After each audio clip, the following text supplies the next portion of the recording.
After getting thrown out of my parents' house for declaring that I was born in the wrong body and saying that I wasn't meant to be human but instead an animal, I began to go on a quest to understand nature so I could learn about what animal I truly am.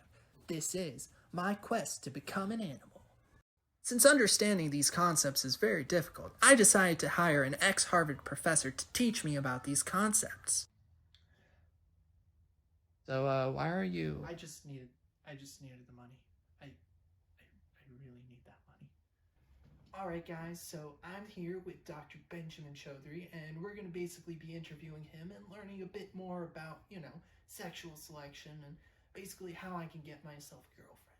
So, Doc, tell me, how can I get myself a girlfriend? Well, give her flowers, tell her you love her. Look, I'm not really the best person to be asked this. I've been divorced 3 times. No.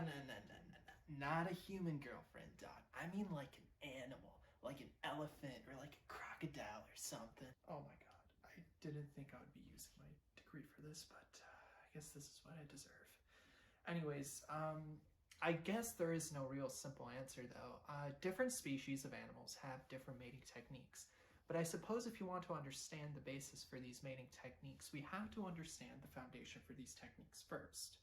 Why exactly such a dynamic between sexual creatures exists? And the answer to that is anisogamy. Anisogamy is sexual reproduction involving the fusion of 2 gametes that are different. One gamete is pretty big while the other gamete is pretty small. The big gamete is known as the egg, which is what females produce, while the small gamete is known as the sperm, which is what males produce.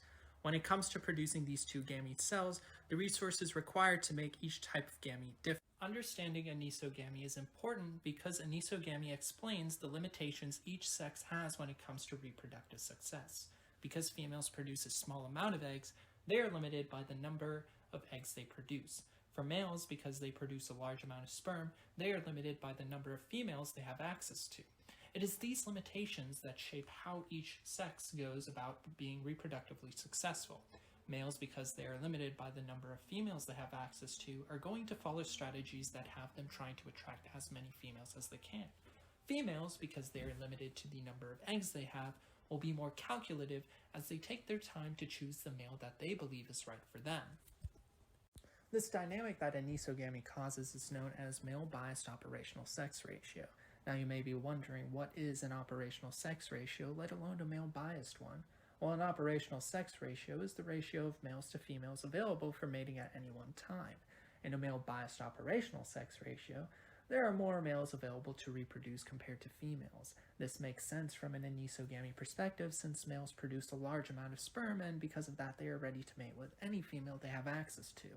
It also makes sense since typically it is the female that nurses the egg, so during that period of time, they will not be reproductively available.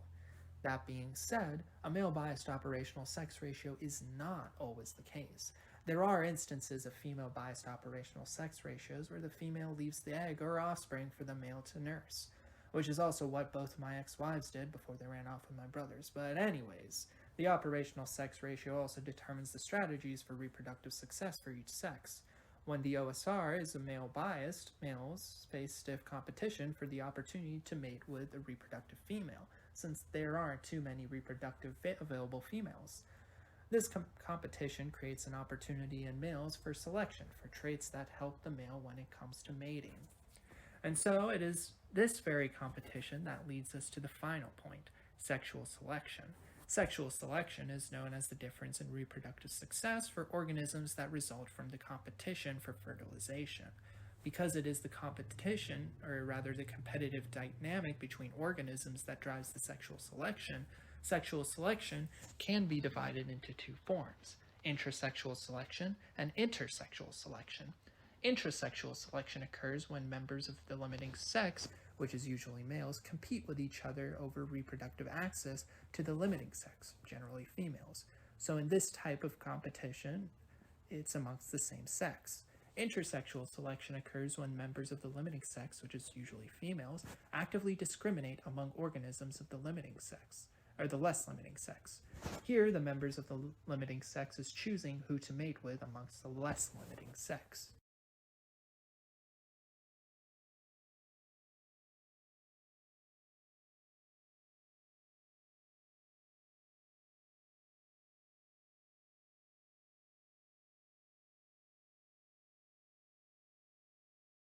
there you have it.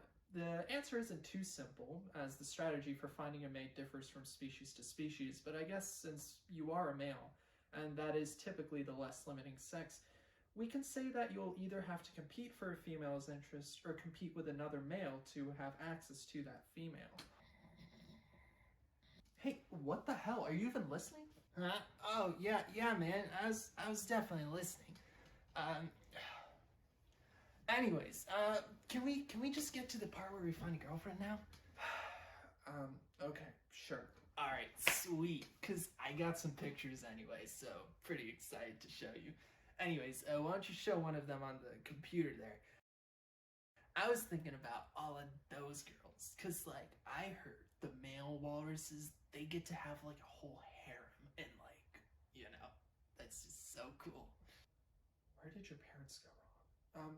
Anyways, I really don't think you would be successful there anyways. Male walruses exhibit intersexual selection, so that means the males fight each other for a harem. And it actually does get pretty brutal, since the walruses use their tusks to attack each other, and so the bigger the tusks, the more successful they are. And you don't really have any tusks. Hey, look, man, I may not have tusks, but I do have this. Let's go kill some walruses. Wait, oh my god, no. How about we try something less violent, like this bird? This is a female bowerbird. Bowerbirds have a male-biased operational sex ratio, and they undergo intersexual selection. So that means the males are essentially competing for the female's attention. They do this by building nests for a female, and if the nest is pretty enough, usually being bright or shiny, then the females will accept the nest and mate with the male who built the nest. Oh, I like it. And that bird you showed me, oh yeah, she's definitely got it going on there. You know what I'm talking about. You know, you're the one who showed me that picture after all. No, I really don't know what you're talking about. Nah, man, you do. I know. I see it in your eyes, man. Anyways, let's go get this bird. So we set off into the woods and came across a colony of bowerbirds. We also met with another male bowerbird who will be competing for the same female that I'm trying to attract. Yeah, so I'm pretty much like the best in this colony. Any nest I make, females love it. You know what homewreckers are? I'm like the opposite. I'm a home builder.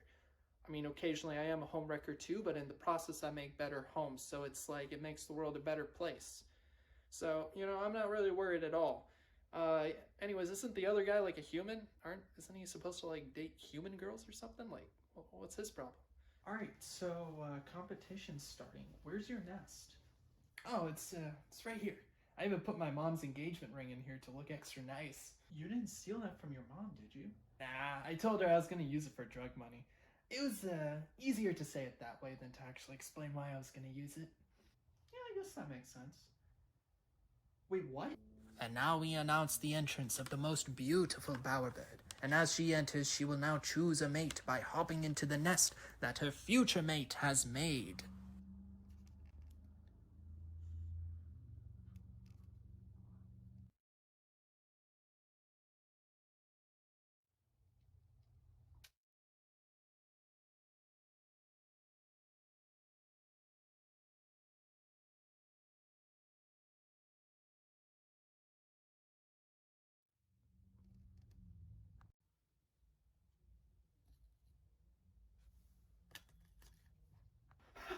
Yeah, I won.